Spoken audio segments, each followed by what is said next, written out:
За всичко. Баща ми даваше прием. Едно от събитията, които правиха безкрайните следобеди и младостта ми още по-тягостни. Ти влезе, никой не те беше канил, никой не те очакваше. но ти се появи. Баща ми каза, елате при нас, Дон Жуан, не бива после хората да кажат, Че сме пренебрегнали гост като вас. Ти изглеждаше като днес, изтънчен. Отличаваш се от другите.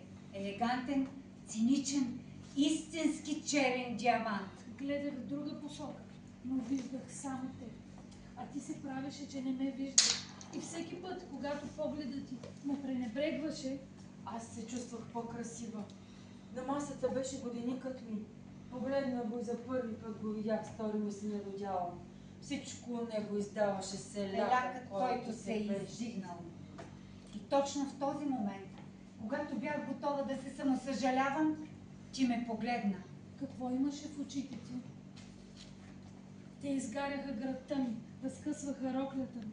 Аз се превръщах в жена.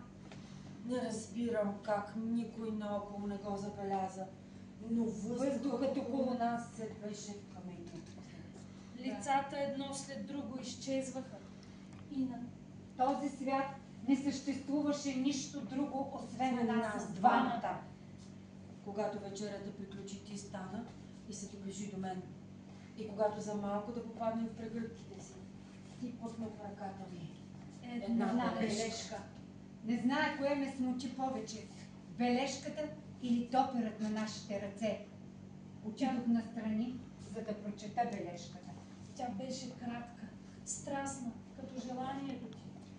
Бъдете до вечера в 10 часа пред синята горичка или утре вече няма да съм на този свят.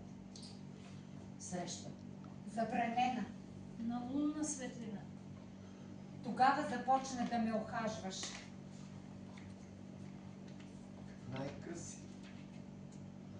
Най-красивите очи.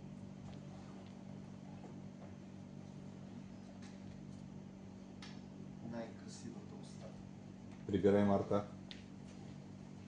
Най-нежните ръчички. Позволихте да го правиш. Слушахте. Вдъхвах комплиментите ти. Въртите, един Боровски върти. Да. Но когато стана... Извинявам се. Кой искаш да излязат? Тръгваш от тук и излезеш от там. Давай, наново. Позволихте да го правиш. Слушахте. Вдъхвах комплиментите ти. Но когато стана по-настоятелен, аз се отказах. Тогава побягнах. Това беше единствения начин да ти устоя. Затворих се в стаята си и потънах зад заключената врата. Доста време мина. Тогава чух леко почукване на вратата. Кой е? Годеникът ви. Загасете свещите, скъпа приятелко.